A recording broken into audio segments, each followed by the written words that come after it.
விடுதலை பயண நூல் 14-15 அதிகாரம். செங்கடலை கடத்தல்.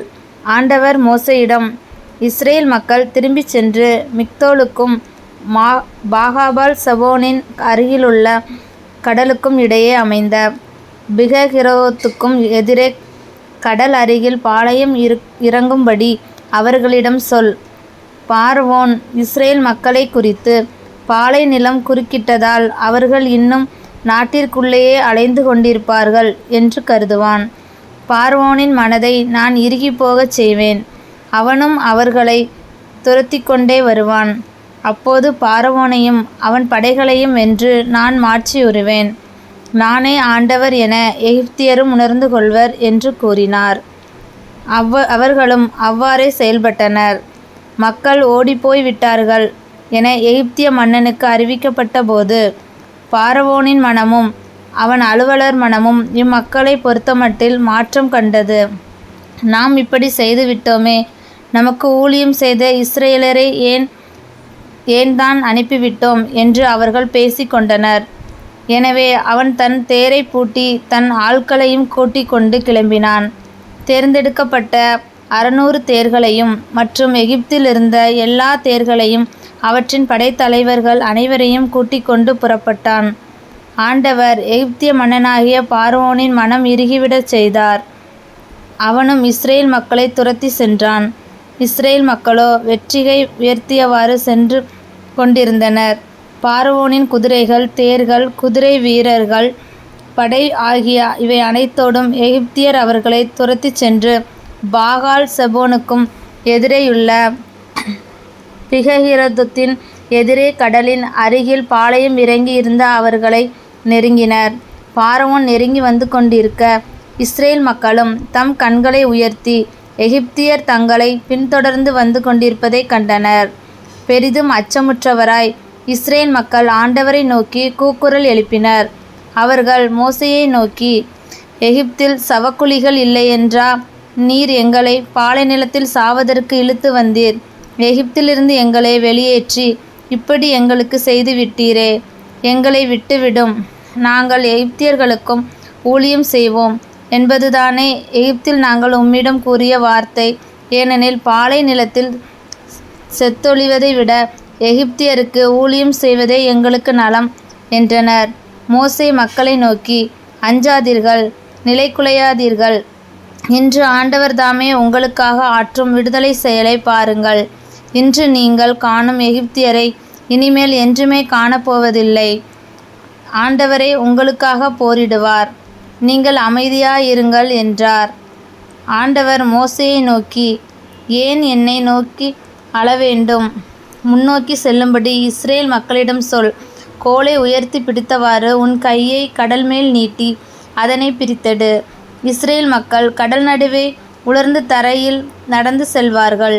நான் எகிப்தியரின் மனதை கடினப்படுத்துவேன். அவர்கள் இஸ்ரேலரை பின்தொடர்ந்து செல்வார்கள். அப்போது பார்வோனையும் அவனுடைய படைகள், தேர்கள், குதிரை வீரர்கள் அனைவரையும் வென்று நான் மாட்சியுறுவேன். பார்வோனையும் அவன் தேர்களையும் குதிரை வீரர்கள் அனைவரையும் வென்று நான் மாட்சியுறும்போது நானே ஆண்டவர் என்று எகிப்தியர் உணர்ந்து கொள்வர் என்றார். இஸ்ரேல் அணிவகுப்புக்கு முன் சென்று கொண்டிருந்த இறைதூதர் இடம்பெயர்ந்து அவர்களுக்கு பின்வந்து நின்றார். மேகத்தூணும் இடம்பெயர்ந்து முன்பக்கத்திலிருந்து அவர்களுக்கு பின்பக்கம் வந்து நின்றது. அது எகிப்தியரின் அணிவகுப்புக்கும் இஸ்ரேலின் அணிவகுப்புக்கும் இடையே சென்று கொண்டிருந்தது. அந்த மேகம் எகிப்தியருக்கும் இருளாகவும் இஸ்ரேலருக்கு இரவில் ஒளியாகவும் அமைந்தது. இதனால் இரவில் எந்நேரத்திலும் அவர்கள் இவர்களை நெருங்கவில்லை. மோசே தம் கையை கடல் மேல் நீட்டவே ஆண்டவர் கீழே காற்றை இரவு முழுவதும் வன்மையாக வீச செய்து கடலை பின்வாங்க வைத்து உலர்ந்த தரையாக்கினார். நீர்த்திரள் பிரிக்கப்பட்டது. வலப்பக்கத்திலும் இடப்பக்கத்திலும் உள்ள நீர்த்திரள் அவர்களுக்கு சுவராக விளங்க இஸ்ரேல் மக்கள் கடல் நடுவே உலர்ந்த தரையில் நடந்து சென்றனர். எகிப்தியர் அவர்களை துரத்தி சென்றனர். பார்வோனின் குதிரைகள், தேர்கள், குதிரை வீரர்கள் அனைவரும் அவர்களுக்கு பின்னால் நடுக்கடல் வரை சென்றனர். பொழுது புலரும் முன் நெருப்பும் மேகமுமான தூணிலிருந்து ஆண்டவர் எகிப்தியரின் அணிவகுப்புகளை பார்த்து வந்த பார்த்து அந்த எகிப்திய அணிவகுப்புகளை நிலைகுலைய செய்தார். அவர்களுடைய தேர்களின் சக்கரங்களை அவர் புதைந்து போக செய்ததால் தேரோட்டுவது அவர்களுக்கு கடினமாயிற்று.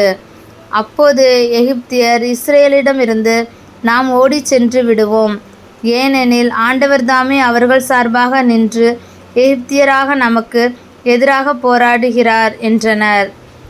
ஆண்டவர் மோசேயை நோக்கி, நீர்த்திரள் எகிப்தியர் மேலும் அவர்கள் தேர்கள் குதிரை வீரர்கள் அனைவர் மேலும் திரும்பி வர செய்வதற்காக உன் கையை கடல் மேல் நீட்டு என்றார்.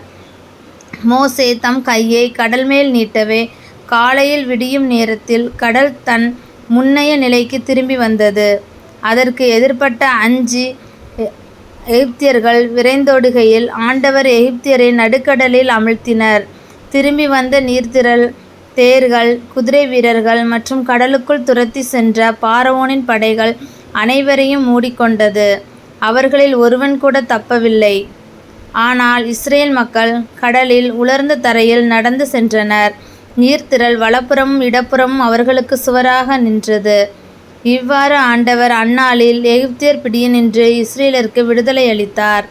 கடற்கரையில் எகிப்தியர் செத்து கிடப்பதை இஸ்ரேல் கண்டனர். எகிப்தியருக்கு எதிராக ஆண்டவர் கைவன்மையை காட்டி செயல்புரிந்ததை உணர்ந்து ஆண்டவர் மீது மக்கள் அச்சம் கொண்டனர். மேலும் அவர்கள் ஆண்டவரிடமும் அவர் அடியார் மோசேயிடமும் நம்பிக்கை வைத்தனர். 15ஆம் அதிகாரம். மோசேயின் வெற்றி பாடல். அப்போது மோசேயும் இஸ்ரேல் மக்களும் ஆண்டவரை புகழ்ந்தேத்தி பாடிய பாடல் வருமாறு. ஆண்டவருக்கு நான் புகழ் பாடுவேன், ஏனெனில் அவர் மாட்சியுடன் வெற்றி பெற்றார். குதிரையையும் குதிரை வீரனையும் கடலுக்குள் அமிழ்த்தி விட்டார். ஆண்டவரே என் ஆற்றல், என் பாடல், அவரே என் விடுதலை, என் கடவுள். அவரை நான் புகழ்ந்தேத்துவேன். அவரே என் மூதாதையரின் கடவுள். அவரை நான் ஏத்தி போற்றுவேன்.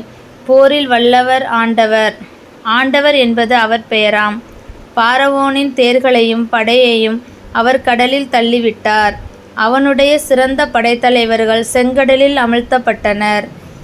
ஆழங்களில் அவர்கள் கல்லை போல் மூழ்கி போயினர். ஆழங்கள் அவர்களை மூழ்கிவிட்டன. ஆழங்கள் அவர்களை மூடிக்கொண்டன. ஆண்டவரே, உம் வலக்கை வலமையில் மாண்புற்றது.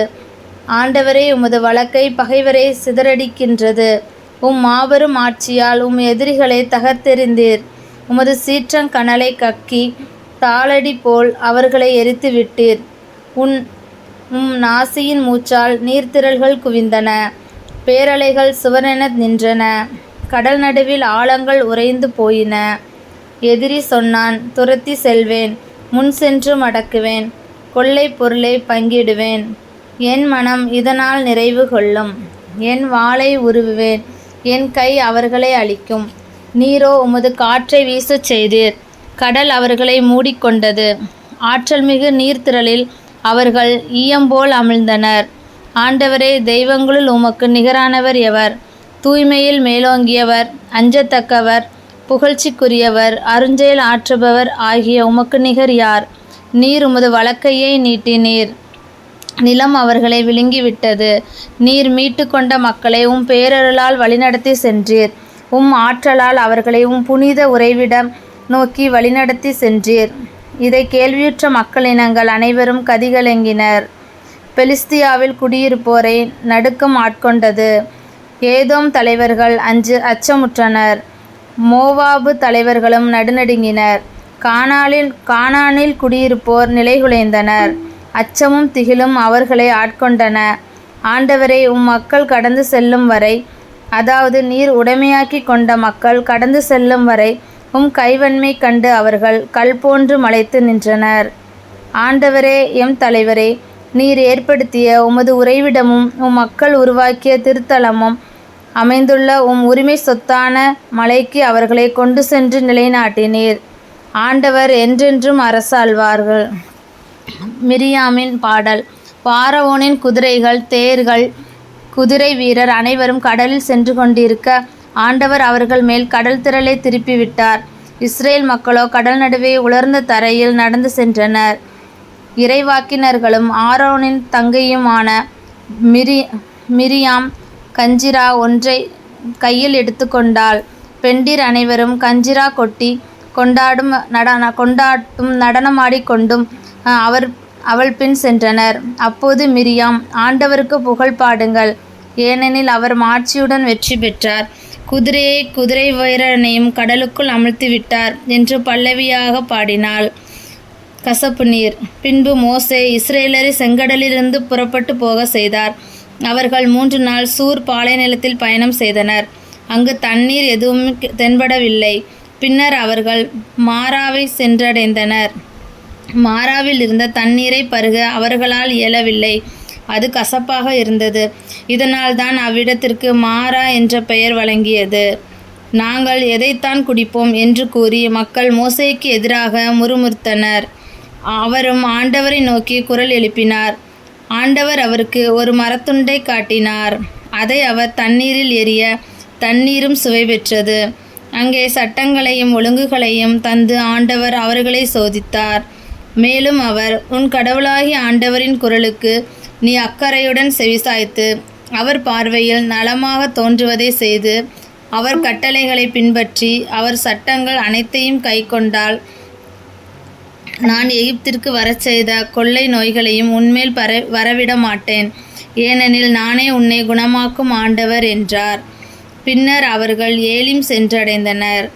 அங்கே 12 நீரூற்றுகளும் 70 பேரீச்ச மரங்களும் இருந்தன.